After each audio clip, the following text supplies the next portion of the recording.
Luka's old team, guess what? D'Angelo Russell headed to the Mavs, according to an ESPN report. 2 years, $13 million. And you consider, Tim, that they're not going to have Kyrie Irving for most of next season. This is a great get, in my opinion, for Dallas. What's your reaction to the move here? No, totally. I mean, you hate to call a professional athlete a Band-Aid, but that's what he is, right? He's just Band-Aiding this up while Kyrie Irving is recovering, and who knows if Kyrie is going to be back, later in the season. That's what the reports kind of indicate. Here's a guy that was one time an all-star, but, second time through Brooklyn, he looked extremely disinterested last year. Now, I get it. They were absolutely terrible, and he's out there just rifling up threes. So now he has to feel rejuvenated. I know this about the Mavericks, John and Sam, Keem. We need a Hard Knocks for the Mavericks.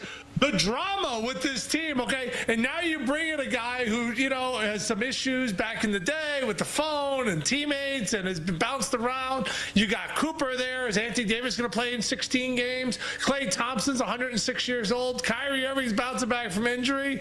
The Mavericks, I really don't think they're contenders next year. But, man, I want to know everything about this team. I want to watch every game. I want to see how this all plays out because the story is absolutely fascinating. You don't think they're contenders. John, you agree with that?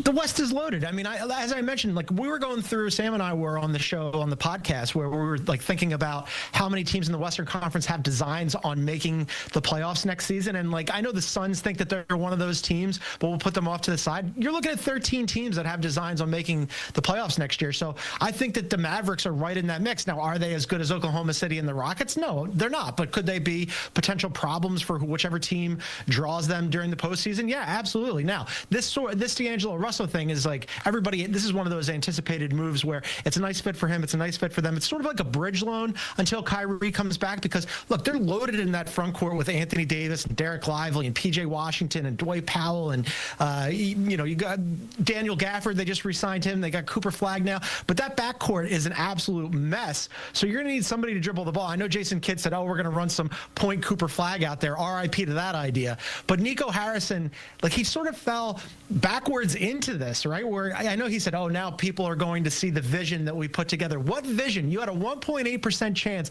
of getting Cooper Flagg. You got bailed out by the lottery balls. That said, Tim is absolutely right. Contenders or not, this is going to be a very interesting team to watch. Yeah, I'd like to do a documentary on the lottery ping pong. Whoa. Yeah. I'd like to see. I'd like to see what happened there, Tim. That's what I'd like to see if we're trying to do it all behind the scenes access. Where did that ping pong ball land there? 1.8% chance. All right. Okay. If you're telling me you just traded away Luka and then you get the first overall pick, the kids would say, sounds a little sus. Sounds a little sus. Sounds a little sus. Just saying. This deal reunites D'Angelo Russell with Anthony Davis. They played together in Los Angeles. Look, D'Angelo Russell's a nice piece here, Sam. When you look at this team, they're trying to, of course, fill the hole that will be left open while Kyrie Irving is recovering from the injury. Yeah, this is about as well as they reasonably could have done, right? They're only working with that taxpayer mid-level exception. They don't have resources. Most of their picks have been traded. They were linked to Drew Holiday. They were linked to some other veterans. It was always going to be hard for them unless they were willing to break up that enormously unbalanced roster with all of these forwards and centers, which Nico Harrison refuses to do. It was always going to be hard for them to go out and get a starting level guard. For them to do it at this price, I think that's a success. And remember, D'Angelo Russell, very good regular season player. He's very nice to have in January and February when you just need somebody to raise your offensive floor. Well, when April and May come around and his playoff struggles start to present themselves, he's hopefully going to be a backup. He's going to be behind Kyrie Irving, who, unlike D'Angelo Russell, is a very proven playoff player. So I'd be fine with this at the value. I have all of the same questions about Dallas's overall vision that John and Tim do. But considering the price, I think they did pretty well here. D'Angelo Russell has never met a shot that he doesn't like. So he's going to get up shots there in Dallas. Much more ahead here on CBS Sports HQ as we continue our NBA free agency coverage. And you take a look at the names D'Angelo Russell's alongside 1,500 threes, 3,000 assists before turning age 30. $15 million deal, Chris. Yeah, I mean, look, this is addresses. I don't want to call it a stopgap, but we know Kyrie Irving's going to be out for most of this season, so they value the point guard. They got D'Angelo Russell. Got him on the cheap as well. The situation wasn't good out there for the salary landscape, but what are you laughing at, Chris? What's so funny about that Cooper picture, in man? his suit. Hold on, can we bring that back up? I just love it. Don't we got AI? We could have put him in a uniform, couldn't we? Oh man, I love to see I need to it. catch that, man. Because I need to here's the catch that, thing: man. if you've ever met Cooper Flag, he is all business.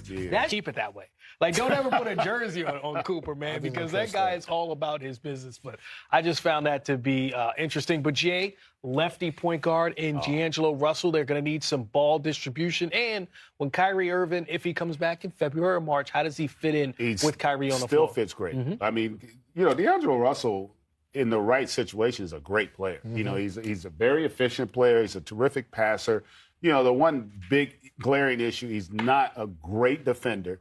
But this is a perfect team for you to be a perimeter guy that isn't a great defender. I mean, they've got the best defensive front line in basketball. And so this is a team that even in the absence of Kyrie, with that signing, they're going to have a chance to contend in that Western Conference. That roster is loaded. And Lively is the guy that's the X factor for me because I think he's got probably the most potential that nobody talks about. You know, he really showed great improvement with his ability to play facing the basket last year.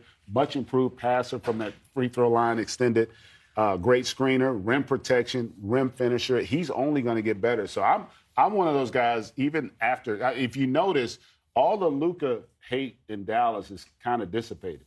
They're now starting to be forward thinking and forward looking. And there's a lot of optimism for the Dallas Mavericks. And Ryan, to that point, I mean, just looking at the depth chart, and you go, okay, plus defender, plus defender, plus defender, plus defender. Adding D'Angelo Russell. That's what I mean. Like, if there's a team to add D'Angelo Russell, who's an excellent passer and can shoot the ball well in streaky situations, but if there's a team to hide him on defensively, I mean, adding Cooper Flag, perimeter defense, when you have Anthony Davis, Derek Lively, Daniel Gafford back there, seems like a great fit for Russell to have a good year.